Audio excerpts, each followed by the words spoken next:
Snakes. Why did it have to be snakes? Hats. Why do I have to wear this stupid hat?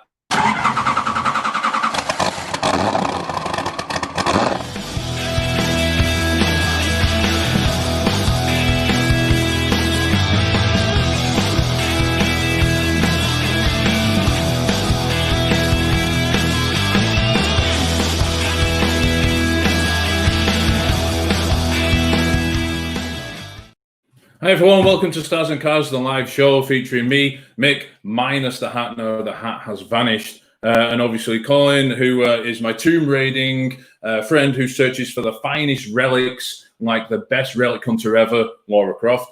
Hi Colin. How you doing, mate? All right, not too bad, not too bad. So great to have you all join us again. So who are we?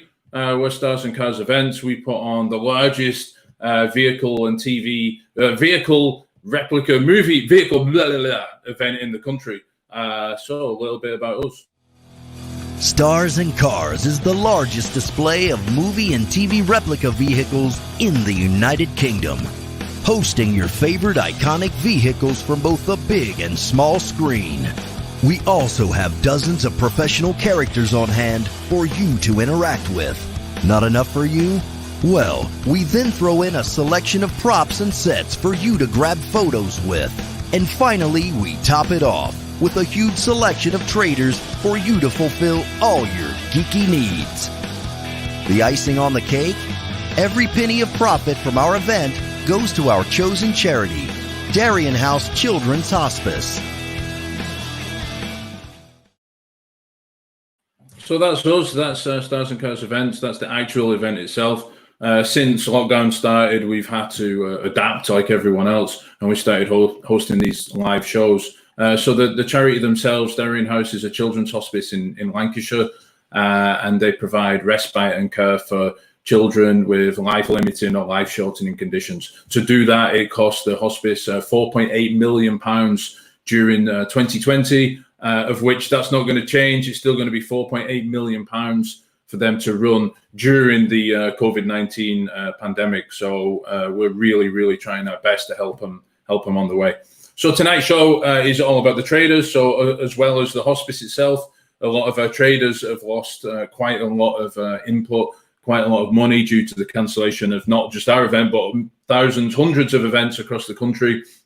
So we wanted to help them out. So we're going to be joined by Ian from Miniverses shortly and Kerry from the Geek Asylum. We're going to have a quick chat with them. Before we do, though, we've got a great raffle tonight, which can be found over on our Just Giving page. So this is the link to our Just Giving page here.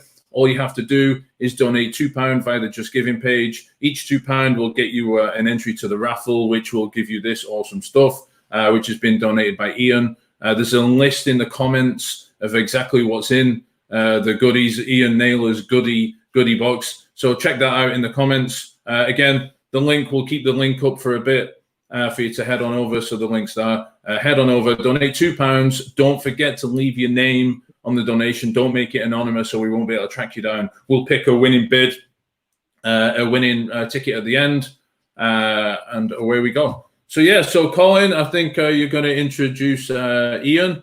Ian Naylor, welcome. Hey, thanks for having us, Colin, and Mick, of course. No worries. Right, this is Ian's stall. You may have seen him up and down the country. He really creates small figures with big ideas to create these awesome gifts. Yeah, Miniverses, Transformers, games, consoles, Lego figures, some cool little cars there, and this is his Facebook page. So yeah, we'll have a chat with Ian. He can tell us a little bit more about his business and what he's on offer for us tonight. Ian. Hi, Colin. Everything okay? Hope everything is all good with you. Yeah, superb. Loving the display. That is cool. This is your house, then? You got all your stuff set this up. Is my, house. I'm not letting you show the other side of the camera because it's it's hard to organise something like this in a little tiny room in the corner. But Yeah, I've had fun making it up. I miss doing it. So yeah, a bit strange. No events at the moment, then. It's a strange one, One of the big things that I take out of the cons he's meeting such great, wonderful people. There's you and Mick, and you know, there's so many other people. We've got all the people at the Geek Asylum who do all the cosplay. You get to meet all them. So many wonderful people. The customers as well. You can see that they've got a real passion for what they're interested in, whether it's Doctor Who to superheroes to Transformers, and getting to see people with so much passion. It makes you happy as well, if that makes sense. Yeah, does. I mean, one of the things that's obviously we share a mutual passion for is the hospice itself, Derry House.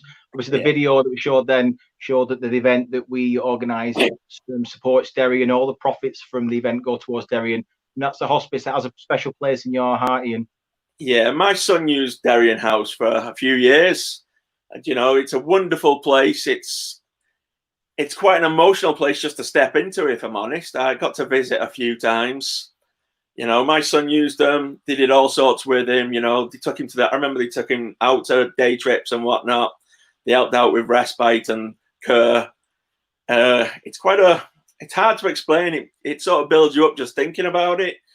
But you could see that the people who looked after my son, they were amazing. You know, you could really feel that they were there they really wanted to be there. And it was such an amazing place to be, to see. You know, I got to meet a few other kids when I was in there as well. I visited on the last royal wedding and my son was in there, and we got to meet a few other kids. It was an emotional time just to go. It's hard to explain, but you know, it's always going to hold a special place in my heart.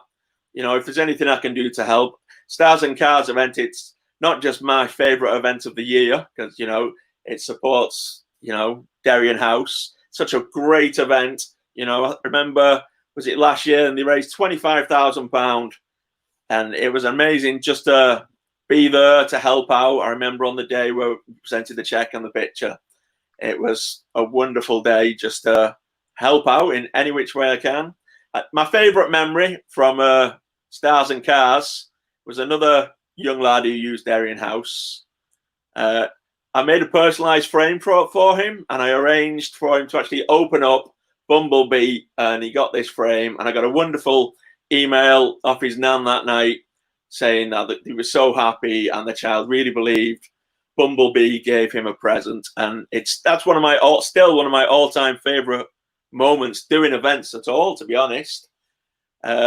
Nice. It's nice to hear, Ian. I mean, you recently, obviously, you do loads to help the charity. Obviously, you donate money from the frames that you make. You obviously don't take that much money from them yourself. Your personal gain is actually quite small, given the fact that you obviously donate quite a bit to the charity themselves.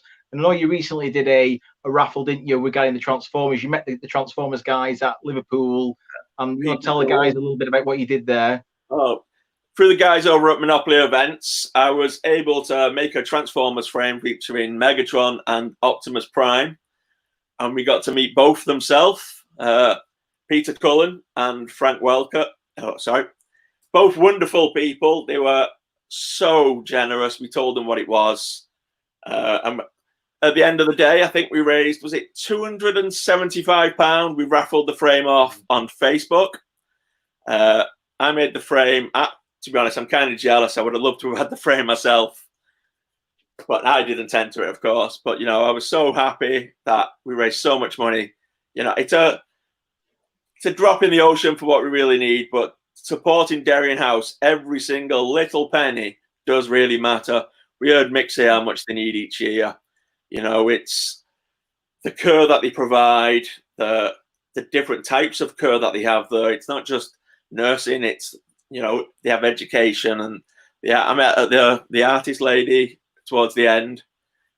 She was wonderful. You know, I felt privileged just to be in the place. And any penny that anyone can give, it's truly an amazing cause. And it's a hard place if you don't understand the difficulties of it. But I can't thank Derry House enough. They truly were amazing. I think, yeah. I mean, everything you said obviously is from the heart, Ian. But yeah, you've done some wonderful contributions with the stuff that you make, and some of your creations Ah, fantastic. I mean, I said in the intro there, you take small ideas, little figures, cars, games, controllers, and just create these wonderful gifts. I mean, I myself am the proud owner of this. I'm a bit of a Bond freak. I mean, obviously, the event that we organise is a huge car display. I'm a bit of a Bond geek. So yeah, Ian created this for me, which is the Lotus from The Spy Who Loved Me. Presented it in this wonderful frame. Now you've got some other Bond cars there, haven't you, Ian? One of the favorites of all time is that this one's the DB5 from Goldfinger, Sean Connery, of course. Yeah. You know, if I'm honest, Colin, I think it was you who actually gave me the ideas to do cars in the frames. So thank you. It was, yeah. Have you got what else have you got there? Have you got Back to the Future as well? Is that something you mentioned that you've done? We've got the Back to the Future, the minifigure frame. Again, this is one of my all-time favorite films. I could watch this over and over again. I just love the film. And then we also have mutual interest. Yeah. How cool is that? That is cool. DeLorean. You know, I think as well, you've got to do what you love. And, you know, I really enjoy making them all. I enjoy superheroes. I enjoy cartoons. I'll watch anything. I love sci-fi. I love the 80s movies. We've got so much. Even a Gremlins frame, you know, E.T. You know, there's so much. And it changes constantly what's available.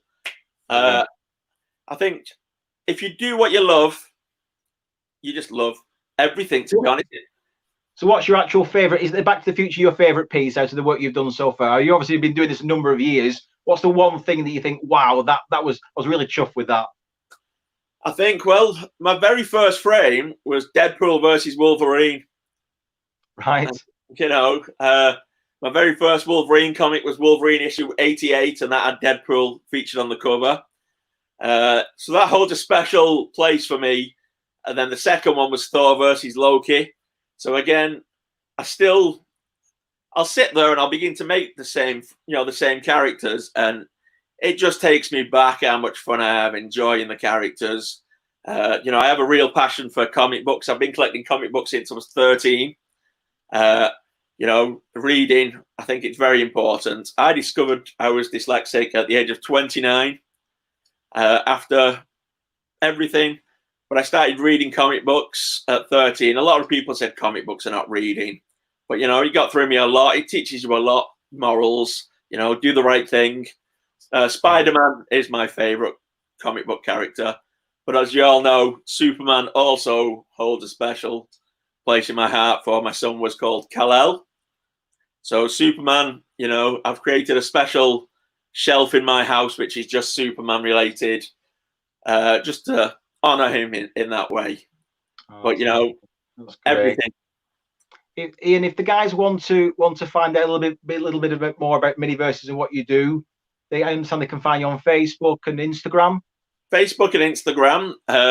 Facebook have just recently also opened Facebook shops, which is a new thing to help small businesses within all this, what's going on, what we won't mention. I think that's a great idea. I'm on it quite early. You know, I've had some quite good interest, if I'm honest, from just the shop. I get to share it, and you get to see the people are still passionate about everything, even though they can't get out to these events. They can't get out, but you can still see the passion that they have. And I actually get a really good vibe talking to these people who love what I make, and I can just feel that passion. But I'm on Facebook. I'm trying to update constantly. There's so much going on. I have so much to do. There's cars, not only just cars. I've got Disney stuff, Trolls, Kerbers. I'm trying to branch out into different weird things, weird and wonderful things that, you know, everything has its own fandom. And we can see you are Indiana Jones, of course. So I do have an indie frame somewhere. Oh, no. Oh, it's somewhere. But, you know, one thing I am trying at the minute, it's Father's Day coming up soon. I don't know if you've all noticed that. Personalized frames, you know, you're more than my dad, you're my superhero. And if you've got any ideas that you would like, you could always run them by me. You know, I've also got this raffle going on today with you lot. I think that's fantastic. I might throw in a few extra random items for the lucky winner. Oh, that's great. No, it's been a pleasure to talk to you, Ian. I think Mick's just going to do a rerun of and just remind people of what those prizes are. Yeah, Ian, honestly, like I said, you've helped us so much, and every time you come to our event, and I know Darian's has a special place in your heart, and you've helped us out so much. So yeah, we want to thank you personally for everything you've done for us over the years, Ian. And we desperately want to try and help you out, especially through this kind of tough time that everyone's having. But yeah, back to the raffle. So obviously you want to win all this, Ian's geeky pack, if you will. Check it out. He's got loads of cool stuff there. All the details of what's in this is in the comments on YouTube channel and on our Facebook page. So yeah, be sure to check it out. Entries are just £2 each. Head on over to our Just Giving page there. Make a £2 donation for each raffle ticket you want, and we'll pick someone out at random at the end. So Ian, thanks a lot again. Massively appreciate you coming on, Colin. I'm sure, great to see you, Ian. Always hang around. We'll talk to you a bit more in a bit. All right, hang around. Amazing. So let's move on. So our next guest is from the Geek Asylum. The Geek Asylum is what I would say a Facebook group / community / family for all geeks all over the world. There's one especially, Mr. Cop in there, for geeks all across the world who are into anything from Marvel to DC to Star Wars, Doctor Who, any kind of cosplaying or crafting. The wardens of the asylum do travel up and down the country raising money for various charities, and it's great to have Kerry with us. Hi, Kerry, how are you? Oh, Kerry's telling us to stop. Ooh. Yeah, I've got to enter a raffle apparently. 2 seconds. Right, okay, I'm done. Ooh, so I'm glad I'm told. Yeah, I'm done. I'm in there. Kerry, great to see you. Thanks for coming on. Thanks for taking the time to come out. I know it's sunny outside and you probably want to get out there with a beer or some wine. But thanks for joining us. Hey, how's things going in lockdown for you? Things are odd, to say the least. I'm missing family hugely. I'm missing silly car journeys to events. I'm missing events. I'm missing the people at events. I'm missing the organisers like yourselves. It's just, it's strange, isn't it? But the beauty about this time that we have at the moment is we are connecting on a level in a way that we never imagined we would. We've been told time and again how much the Geek Asylum has been a lifeline for a lot of people. For a small group that started 5.5 years ago now, with 6 people who just wanted to keep their geeky things off their friends' timelines, has now blossomed to over 32,000 like-minded geeks who enjoy, like you say, travelling up and down the country to different events. And what we do is we will take a charity tombola table and sign up people for cosplay events and things like that. And we will donate to whoever the organiser chooses, like yourself when you choose Darien House. That is, I mean, we've never visited, but from what you've told us, from what Ian's just been saying there, I had quite a lump in my throat when he was telling us how personal it was to him.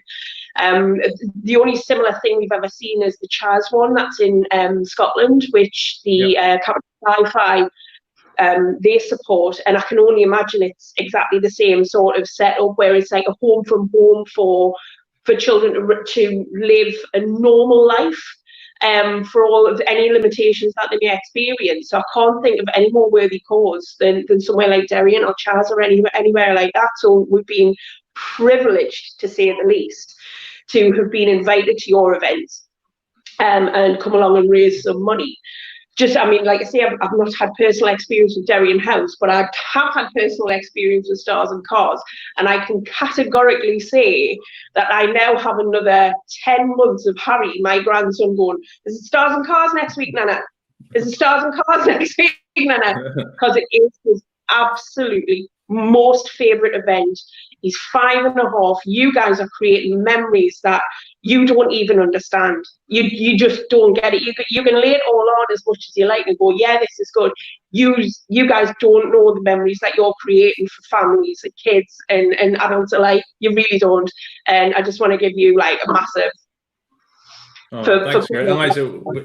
And that, like you said, we actually don't. You're actually right. Do you know what I mean? So we class our event as totally different to the Comic Cons. We don't aim it really at that audience. It's more of a family based event.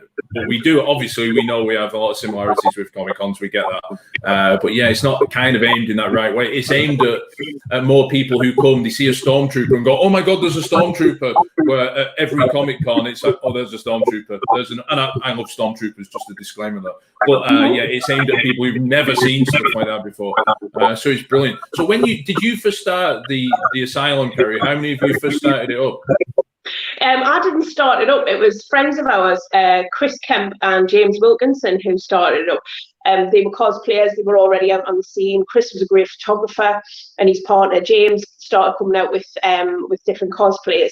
And there was them and 4 of their friends decided to make this group it was called The Remnant in the beginning, and it was just the 6 of them. And anyway, as we started going to more and more events, it started getting picked up on the Facebook algorithm and started coming up as a suggested group.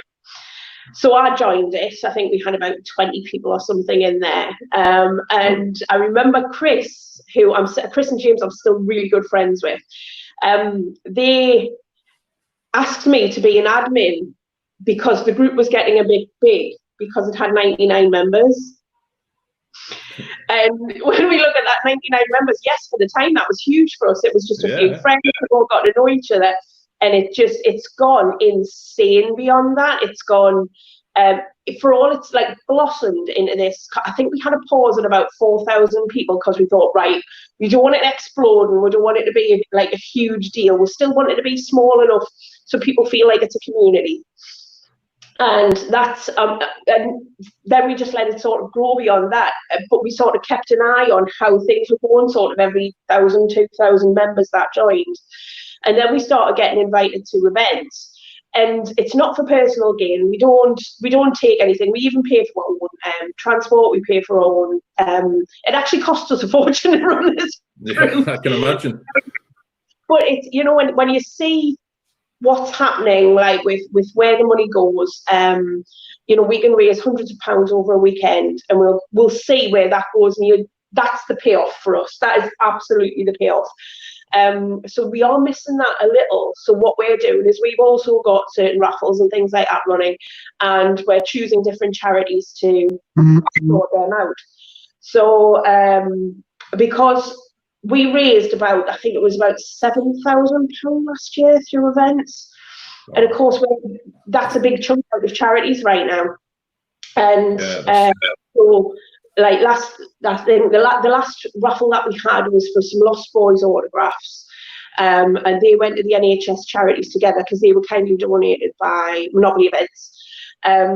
But if any of the organisers, anybody out there wants to put sort of like what Ian's done, put a bundle together, and if you would like us to host that, we'd be more than happy to do that and raise as much money as we can for whoever you want, because at the moment charities are really, they're bottoming out at the minute because they rely on our donations, like at every event, every year, even, you know, just putting a couple of quid in a tin. So we're trying to gear that towards, so we're now back to being just online as we were in the beginning, but now we have this big community. How do we bring people together, and how do we still carry on the good work we've been doing? So we've been, like I say, we've had donations of different things. We've got one coming up for NERG, which is a game, the retro games console. So that'll all be going to Bright Red, which is a blood cancer charity. So, you know, whatever we would have done, we're working towards still donating to those charities, but in an online way. Wow, that's amazing. And like to see you guys at our event the last few years, I know it must cost a fortune for you to travel up and down the country all year. How many events would you say you go to in a year? How many did you go to last year? We did, it was between 25 and 30. We were away every weekend. And what we tend to do is we find somewhere like a B&B or something like that, and we'll find a little guest house, and we'll split the cost with whichever wardens are going and whichever ward moderators are going. So yeah, it does cost us in the long term, but that's not important. That's not what we care about. What we care about is we get to these events, we see the inmates, we see the organisers, and we get to raise a lot of money. And not only that, we've got things like we've got the frame and we've got the backdrop and things like that where people come for photos. We're also kind of a self-appointed assembly point for people, because in the geek community now we are quite recognisable as the asylum, not as individuals, but as the asylum. We've always got the banner there. It's somewhere, a static point where people can meet up. So we've had people that were in Scotland that will bring their kids over and go, if we get separated, here is where you come. People, you know, we know these people, but we're happy for you to come here. If you get lost, find this table, they'll take care of you. You know, that sort of thing. So even when we've had the space, like you guys give us a lot of space, and I mean a lot of space. You know, if somebody's having, say, an anxiety issue, or they need to feed their baby or anything like that, we've got the space. We'll just go, okay, there's a chair, take 5 minutes, do what you need to do. You know, that sort of thing. So it's not just us doing the tombola table or, you know, selling a few things to raise a few quid to charity. It is sort of, it's a community hub, it's a community point. If we need to signpost somebody to somewhere, like if they need security, if they need, you know, if they need one of you guys that's on the floor, do you work here? Well, I don't, but this guy does, that sort of thing. You know, we like to usually have a schedule so we can also be a sort of backup customer service point for people, so we can signpost again. But we doing about 25, 30 events a year. Yeah, so what, the cost mounts up, but the human cost is well worth it.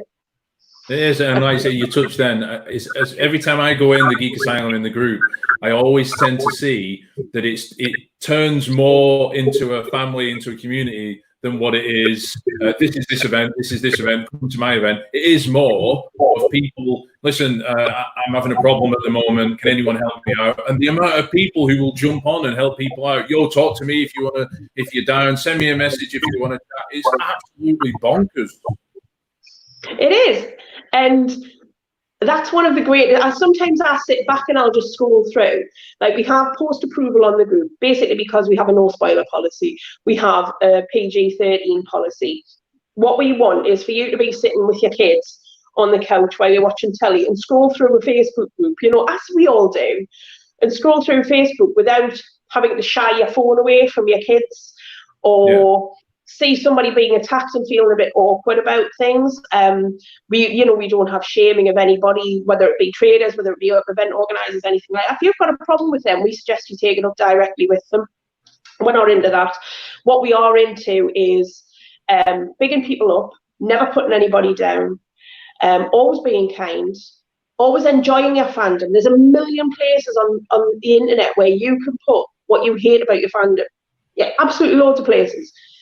Not in the asylum. We ask you to keep it out of our tiny, I mean, in the grand scheme of things, we are a tiny, tiny portion of the internet. We just ask that, you know, if you're going to come in and start saying that you love Star Wars, but you hate this about it, that's fine. We like sort of balance. We like healthy debate. What we don't like is that, and then, you know, there's no interaction there. There's no, you know, just because you like, say, Twilight and everybody else thinks it's rubbish, doesn't mean that you're not going to find a fellow Twilight fan in the asylum. I'm a massive Red Dwarf fan. The amount of people that don't get Red Dwarf, I think, you know, it was done after a certain series. And I'm like, okay, tell me what you loved about it. I don't want to hear what you hate about it. What do you love about it? What do you love about cosplay? What do you love about this event? What do you love about this show? What do you love about this game? That's what we're interested in. And we're interested in seeing the conversations that take place, especially with our no spoiler policy. Because the no spoiler policy, people think that just cuts off any conversation you can ever have. And it actually doesn't. You can make some really interesting conversations without saying, well, remember when that redacted happened? You don't have to do that. It's weird to explain, because you can have a conversation about a show or a film or a game and be completely spoiler free. And if it is going in a spoiler way, somebody will say, oh, do you mind if I inbox you about this? No, not a problem. And we find that friendships and even relationships have been made just from a conversation that they picked up in the group. I think we've had our first wedding. I'll have to double check. I'm sure we had. I remember that. Yeah, I'm sure we've had at least a wedding, but I've seen a few couples who've met just from having a bit of crack in the asylum.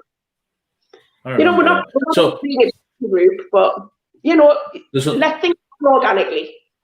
there's a lot of work, like you were saying then, about your about what goes on and everything in the background. There is a lot that goes on in the background that people don't understand when you're setting up groups and Facebook pages and stuff like that. Like for us, our page has 7,000 people hooked onto it. The group is a lot different because everyone sees everything and everyone can pile in there and put what they want on there. How on earth do you guys manage 32,000 people? We have approximately, no, not approximately, we have 10 admins and moderators, and between us, we filter the posts. So a post will come in, we'll get about, I would say about 250 posts a day on average. But there's always somebody online. And if we're not sure, we'll just ask somebody, oh, I haven't seen this show. You know, each of us has our own strengths. If it comes to, say, anime, for example, we'll default to one of our moderators, Kai and Emma, who are really, you know, they know the anime. If it comes to wrestling, because we even have wrestling in there, because it's sports entertainment, we'll put Claire Brannon onto that, which is one of our admins. So each of us has our own strengths, and if collectively we're not sure about something, we'll do that. So when it comes to policing things, for want of a better word, it's very, very rare that we have to. There is the report facility if somebody wants to come in and you know, start stirring things up a little bit. But we tend to keep more of an eye on things that we know might cause a bit of an issue. I don't know if that makes sense, but after a certain time, you get an eye for what people might latch on to in a negative way, even though it's not meant in a negative way. You know, we're not saying everybody should like the same thing. We're not saying everybody should not disagree with somebody else's point of view. You know, like I say, we're all for healthy debate. So what we tend to do is if on the off chance we get a report, you know, we'll deal with it pretty efficiently. We've had a lot of people who appreciate that we do that so quickly. But like I say, there's 10 of us actually looking after the group. So we can get sort of about 50 requests a day. We have questions that you need to answer to get into the group, so we know that you're not just in there to sell Ray-Bans, that sort of thing. So you know, we try and promote a very safe, very comfortable, very family-friendly space. It's not for everybody, and we've never said we are for everybody. You know, because some people just do want to have a good moan about something, or you know, they want to talk about somebody's body in an objective way, and that's not our bag. What our bag is coming along, enjoying events, enjoying your fandom, asking advice each other about cosplays. We even have a sales group, so you're not sold anything directly by the asylum. You have the option of going to the Geek Asylum Emporium, which is our little side group, where traders, businesses, private sales, if you want commissions, if you offer commissions, anything that sort of involves a monetary transaction goes in the Emporium. Events and all the rest of it still stay in the main group, because that's the thing that brings us all together. Yeah, you're right. And like I said, to have 10 people running that, to have hundreds of posts trying to get through every day, and you know, like you said, there will be loads of Ray-Bans and stuff like that going in there. It's just amazing. A massive credit to the other 9 wardens in there who help out. So like going back to actual physical events, whenever they are going to appear again, what's your thoughts on that, Gary? When do you think we're going to see any kind of events popping back up? I think we'll see events popping back up when it's safe to do so, and not before. I know all of you organisers are listening very carefully to the advice. You know, we can't help but speculate. We are humans. That's the sort of thing we do. You know, we wonder about what's going to happen in the future. If it's not going to be the back end of this year, that'll certainly be the beginning of next, I think. I would like to think anyway. We did a little poll recently asking when people would be comfortable going, and the most answers came with this time next year. They want to give it 12 months sort of thing. I'm all for just for seeing what happens. I'm all for following the science. I'm all for following the advice from the Independent Sage report. And I'm sure you guys are too. Nobody wants to put on an event where it's not safe to do so, or the clients get sick. and anything like that. So it would be nice to see them at the end of the year, but let's wait and see. I'd hate to put a date on it, but I would love to see them come back before the end of the year. Yeah, so would we. But it's really tough, and the longer it goes on, the more you see dropping off. And I think you find the problem for event organizers is, and a lot of people don't see this, so I'm going to speak on behalf of event organizers, is when you've got an event in August, say, you have to put a lot of cash and time and resource into it in April. So when people are cancelling events now for October, and you see people going, it's in October, why are you cancelling an event now when your event's in October? You don't understand how much time and effort goes into that way, way, way in advance. No one at this, certainly wouldn't put money into an event now for August, because I'd be worried about just peeing the money away, really. Well, this is exactly it. I mean, we are seeing a lot of events who are hosting online things like yourselves. You're putting this on, so people have got something to watch, something that sort of gives them time to interact with the convention side of stuff. You've got other organisers who are doing asking their guests to do live Q&As. Some of them free, some of them paid for. And I think that's a great idea. The Geek Asylum ourselves, we did a virtual con back in April. We organised it in 6 weeks. It was a lot of work, and we were only doing it online. So I always had a healthy respect of organisers anyway, but God, did that just increase tenfold? It was insane, and we had a lot of success with it. We did it for, which charity did we do it for? Oh, we did it for the World Health Organization COVID-19 Solidarity Response, and raised £2,000 on the day. And it was all just done on a Facebook group, and it was £2 a ticket. We had guest talks all day. We had them live every half hour. We had the likes of Matt Fraser from American Horror Story. We had Adam Wyatt. Not Adam Wyatt. We had Wyatt Reed from who played the ball predator in Predator 2. We had Ross Mullen and Miltos from Game of Thrones. So we had talks all day from 10 in the morning till 11 at night, and we had them from across the spectrum of geekdom. We had traders there. We had cosplayers who did tutorials on things like how to cosplay on a budget, how to make a foam skirt, how to make a prop hammer, things that we see at a lot of conventions. So we had videos of them. So we had a magician. He was brilliant. He actually blew everybody's mind. So Rich Reynolds was just an absolute godsend that day. We had the Harry Potter lookalikes do things. We had a raffle. We had a quiz. So we had all of the elements that went into a Comic-Con and tried to translate them online. It's never going to be the same. Ever, ever, ever. No matter what you do, a physical convention is where it's at. There is no substitute for it. But this online one, the feedback we've had was it gave the good feel of being at a con again. We're looking to do it again later in the year, just based on the feedback that we had from people who attended, people who took part, like the traders and things like that.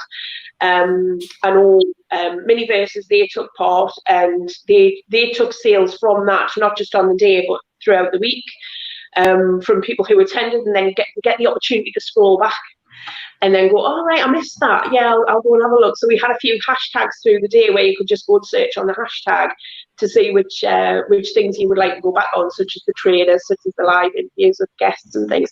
So if anybody saw that, or if anybody wanted to have a chat with us about how we did it, we're more than happy to share what we did, because it just brings the community together.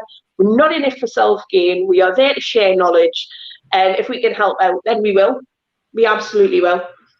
And that's amazing. I know that went down so well, Kerry, and I know you said before we came on that you're going to do it again. So anyone who's interested, please head on over to the Geek Asylum and check out the page. It's an awesome group to go in there, and no venting, no spoilers though. But yeah, please head on over into that, because it's absolutely amazing, and they do a great job in pushing everything super geeky in a non-offensive way. People always think the word geek is like really bad, but it's not at all. So, Kerry, thanks for coming on. Ian, thanks for coming on. We really appreciate you coming on. Thank Laura, you. anything from you in the corner there? No, just thanks, Kerry, for joining us. Yeah. Guys, thanks for joining us. Enjoy your wine, Kerry. Enjoy your weekend. It's been great to see you. Thanks. Head on over to these guys' pages. Check them out. Thank you very much, guys. Awesome. Brilliant. Fantastic. That's awesome. So yeah, guys, thanks for your Just Giving donations. Really, really appreciate it. So the winner of the raffle, by my quick calculations, is Justin Bentley. Thank you, Justin Bentley. We'll get in touch with you and we'll manage to get that stuff over to you as soon as. Colin, anything from you before we go? We're going to trade. Are we going to trade? What do you I've want? got a nice big bag of sand here for you. You got something for me? No, not really. You can have this back. You can come and pick this dirty thing back up anytime you want, my friend. Come and get it. Come and get it. No, brilliant. Brilliant. So, guys, thanks for joining us. Again, it's been a great show. Next week, we've got a great show. So please, on the YouTube channel, please subscribe to our channel on YouTube. We're really, really trying to get that boosted up. Please check us out on YouTube, like us on Facebook, like, subscribe, and all that kind of stuff. Next week, we're going back to Hill Valley with the DeLorean. So it's going to be awesome. From everyone here at Stars and Cars Events, have a great weekend. Stay safe. Put your sun cream on.